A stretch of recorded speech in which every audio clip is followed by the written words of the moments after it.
This video is sponsored by Educast. Struggle to find courses that truly speak your language? It's finally over. Welcome to EduQuest, where learning is made just for you. At EduQuest, we bring you a wide range of online courses, from career building programs to skill boosting masterclasses, all in your regional language. Because we believe language should never be a barrier to success. Our courses are tailor made after understanding what today's learners really need. So why wait? Start learning the smarter, simpler way only with EduQuest. Visit eduquest.courses and explore your next course today. And hey, don't miss out on our exciting offers and promotions. வணக்கம் உறவுகளே, ஒரு புதிய காணொளியோடு உங்களோடு இணைவதில் எனக்கு பெருமகிழ்ச்சி. இப்போ தொடர்ந்து இந்தியாவோட இஸ்ரோ வந்து பல சாதனைகளை புரிஞ்சுட்டே வர்றாங்க. அந்த வகையில் இப்போ புதுசாக ஒரு சாதனை ஒன்று பண்ண போகிறாங்க.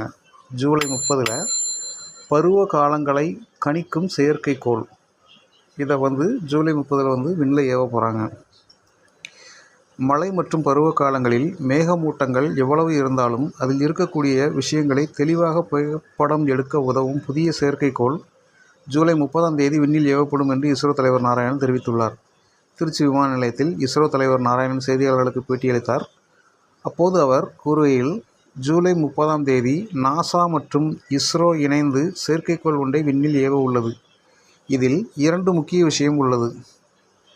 மழைக்காலம் மற்றும் பருவ காலங்களில் மேகமூட்டங்கள் எவ்வளவு இருந்தாலும் அதில் இருக்கக்கூடிய விஷயங்களை தெளிவாக புகைப்படம் எடுக்க முடியும். மற்றொன்று, பேரிடர் காலங்களை முழுமையாக கணித்து தெளிவான தகவல்களை தர முடியும்.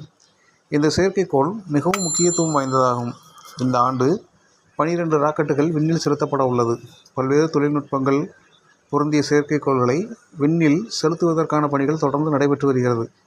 குறிப்பாக ஆளில்லாத செயற்கைக்கோளை இந்த ஆண்டு டிசம்பரில் அனுப்ப திட்டமிட்டுள்ளோம். இந்திய மக்களுக்கு பாதுகாப்பு அளிக்கக்கூடிய அனைத்து வகையான திட்டங்களையும் செயல்படுத்த உள்ளோம். நாட்டு மக்களின் பாதுகாப்பை உறுதி செய்யும் பாதையில் எங்களுடைய பணிகளும் இருக்கும். அதற்கான பல திட்டங்களை தெரிவித்துள்ளோம் என்று இஸ்ரோ தலைவர் தெரிவித்துள்ளார்.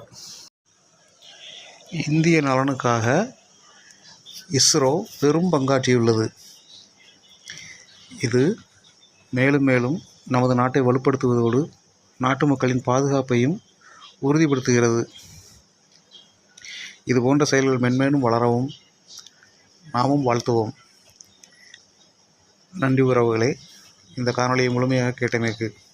மீண்டும் ஒரு புதிய காணொளியோடு உங்களோடு விரைவில் இணைகிறேன்.